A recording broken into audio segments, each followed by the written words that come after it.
నమస్కారం. ఈరోజు మనం ఒక అద్భుతమైన మన మనస్సుల్ని హత్తుకునే ఇతిహాస ఘట్టంలోకి అడుగుపెట్టబోతున్నాం. అదే శ్రీకృష్ణుని దివ్య అవతారం. ఇది కేవలం ఒక కథ కాదు సుమా, అంతులేని భక్తి భావోద్వేగాల కలబోత. ఆ పవిత్రమైన ప్రయాణం ఎలా సాగిందో, ఆ అద్భుతం ఎలా జరిగిందో ఇప్పుడు మనం కలిసి చూద్దాం. ఒక్కసారి ఊహించుకోండి, చరిత్ర గతినే మార్చేగల ఒక భయంకరమైన కటిక చీకటితో నిండిన తుఫాను రాత్రి అది. నిరాశ అలుముకున్న ఆ భయానక వాతావరణంలో అసలు ఆశే లేదనుకున్న చోట ఒక చిన్న ఆశాకిరణం ఎలా ప్రాణం పోసుకుంది. చివరికి అది ఒక మహా అద్భుతంగా ఎలా మారిందనేదే ఈనాటి మన విశ్లేషణకు మూలం.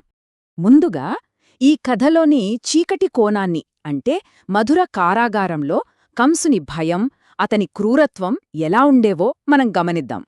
ఇక్కడ మనం గమనించాల్సిన ఒక ముఖ్యమైన, కొంచెం భయానకమైన నేపథ్యం ఉంది. మథురను పాలిస్తున్న కంసుడికి తన సొంత చెల్లెలు దేవకి పిల్లల వల్లే తనకు ప్రాణగండముందని తెలుస్తుంది. ఇంకేముంది, ఆ భయం అతన్ని ఎంతకైనా తెగించేలా చేసింది. ఏకంగా తన సొంత చెల్లెలినే అత్యంత దారుణంగా ఆ చీకటి కారాగారంలో బంధించాడు. ప్రాణభయం మనిషిని ఎంత క్రూరంగా మారుస్తుందో కదా. ఆ కారాగారంలో కాలం ఎలా గడిచిందో చూస్తే నిజంగా గుండె తరుక్కుపోతుంది. మొదట ముప్పుందని కంసుడికి తెలిసిన ఆ రోజు, ఆ తర్వాత దేవకి బందీగా గడిపిన ఎన్నో నరకప్రాయమైన నెలలు, ఇక మూడవది తలచుకుంటేనే రోమాలు నిక్కబొడుచుకుంటాయి, పుట్టిన ప్రతి పసికందును కంసుడ నిర్దాక్షిణ్యంగా చంపేసిన ఆ విషాద సంవత్సరాలు.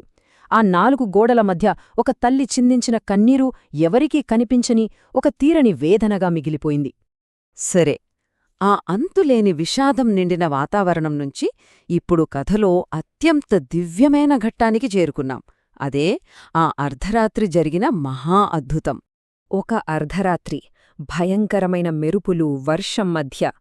ఈ మాట వినగానే మనకు ఆనాటి వాతావరణం అమాంతం కళ్లముందు మెదులుతుంది కదూ.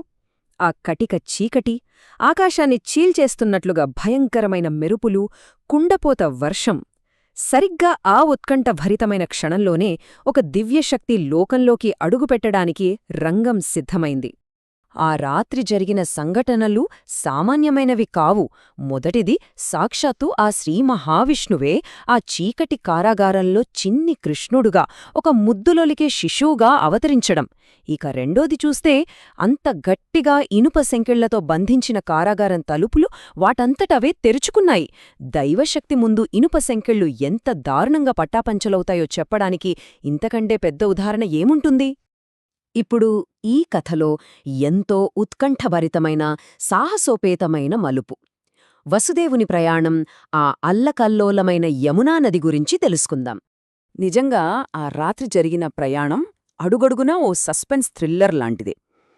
మొదట ఆ చీకటిలో ఎవరికంటా పడకుండా వసుదేవుడు ఆ చిన్ని కృష్ణుణ్ణి తన చేతుల్లోకి సురక్షితంగా తీసుకున్నాడు. బయటకు రాగానే ఆ భారీ వర్షానికి ఉగ్రరూపం దాల్చి ఉప్పొంగుతున్న యమునా నది ఎదురైంది. ఇంకేముంది, అంతా అయిపోయింది అనుకునేలోపే అసలైన అద్భుతం జరిగింది. ఆ పర్వళ్లు తొక్కుతున్న యమునా నది కూడా ఆ దైవానికి దారిస్తూ శాంతించి రెండుగా చీలిపోయింది. అంటే సాక్షాత్తు ప్రకృతి కూడా ఆ పరమాత్మకు ఎలా తలవంచుతుందో ఇక్కడ మనకు స్పష్టంగా అర్థమవుతోంది కదా. ఆ ఉత్కంఠభరితమైన, ప్రమాదకరమైన ప్రయాణం ముగిశాక ఇప్పుడు మనం ఎంతో ప్రశాంతమైన, అందమైన వాతావరణంలోకి అడుగుపెడదాం. అదే గోకులంలో చిన్ని కృష్ణుడు. ఇక్కడ మనమొక అద్భుతమైన మార్పును గమనించాలి. 2 వేర్వేరు ప్రపంచాలను పోల్చిచూస్తే, ఒకవైపు మథుర కారాగారంలో కటిక చీకటి, గుండెల్ని పిండేసే భయం, బందీఖానా. దానికి పూర్తి భిన్నంగా మరోవైపు చూస్తే గోకులంలో యశోదమ ఇల్లు. ఇక్కడ అంతులేని ప్రశాంతత, కల్మషం లేని గ్రామీణ అందం, ఒక పసివాడు స్వేచ్ఛగా ఎదగడానికి కావాల్సిన ఎంతో ఆహ్లాదకరమైన వాతావరణం. భయం నుంచి భద్రతకు, చీకటి నుంచి వెలుగుకు జరిగిన ఆ అద్భుతమైన ప్రయాణాన్ని ఇది మన కళ్లకు కట్టినట్లు చూపుతుంది.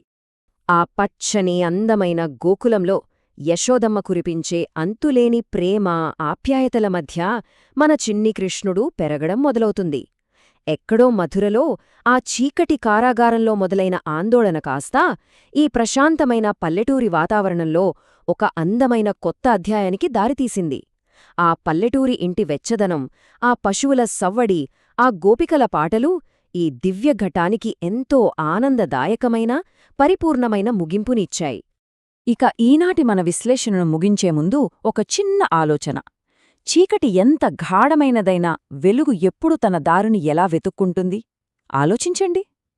కంసుని భయం, ఆ కారాగారం ఇనుప తలుపులు, ఆ భయంకరమైన తుఫాను, ఉప్పొంగిన యమునానది ఇవన్నీ అడ్డుకునే ప్రయత్నం చేశాయి. కాని ఆ దైలికమైన వెలుగు తన దారిని తాను వెతుక్కుని ఎంతో ప్రశాంతమైన గోకులాన్ని చేరుకుంది.